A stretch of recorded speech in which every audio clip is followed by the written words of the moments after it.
Hello, this is Eden with HelixxVR. Today I'll be taking a look at HelixxVR. This is a seated VR game where you lean left and right to drive a motorbike through the zombie apocalypse. All this while dodging obstacles and shooting zombies down along the way. The premise pretty much explains this game, but there is more to it. There's a story mode, procedurally generated survival mode, and a Halloween mode. I spent most of my time here in the story mode. It calls it a story mode, but there isn't really any story. It's mostly just occasional radio lines. It mentions someone who's barricaded themselves in a house, and from there you're mostly just going through stages. Driving through levels, it's mostly avoiding obstacles, shooting zombies, and occasionally collecting weapons. Mostly you'll be picking up ranged weapons like revolvers and shotguns. There are some more interesting ones to find mixed into. For example, you do find a naginata as a melee option, and it's pretty fun just to impale zombies on it. You might think that shooting while driving is difficult. Actually isn't exactly easy, but it comes with a little red dot to help. Crashing is unforgiving though, so it's much more important to keep your eyes on the road. As you go through levels, you get money to upgrade. I quite liked this as it added a level of customization to the experience. Upgrading your bike or weapons gave quite a few options, and it could change how I played. Unfortunately, my time with HelixxVR has been plagued with issues, both gameplay and technical. Starting with the weapons, I found that I needed to unnaturally extend my arm forward to see the weapon wheel that appears. It's not exactly comfortable driving to do that, or immersive. There are also sections where you stop driving and have to hold out against waves of zombies. You can dual ult here, but to calibrate the position and to reload were on the same button on my second pistol, so that was a problem.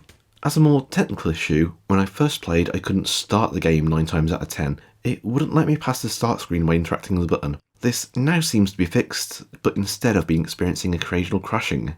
Loading is a nightmare. It takes long enough to load for me that I've often wondered if there's a problem. And sometimes there was, and it was just a precursor to a crash, but sometimes it's just a really slow load. Performance is pretty terrible too. Now, at times the performance just tanked. It was jittering enough that it was unplayable. At first I thought it might be something else, but I confirmed it. I closed down all the other programs and it still experienced this. I tested it with other games, they all ran fine. It was just this one. Graphics are an issue too. They don't look bad, but they're not amazing. That said, there's a ton of pop-in, which sometimes affects gameplay. I could see it's clear ahead, and then suddenly obstacles appear and not too far off, and that means I suddenly need to change direction. When I first started playing this, it was an early access game.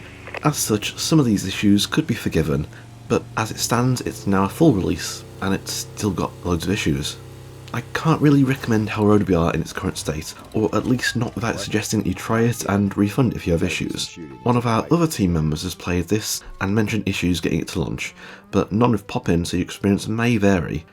As a game itself, it's fun enough. I didn't find it amazing, but perhaps my frustration with the technical issues were part of that. It doesn't help that I had to restart the save file several times to try and solve issues either. I did like the upgrade system, and it's something different than your standard shooter. Once again, this was Eden from HelixxVR. If you'd like to see more content like this, please remember to like, subscribe, and if you really liked it, hit that alert button too.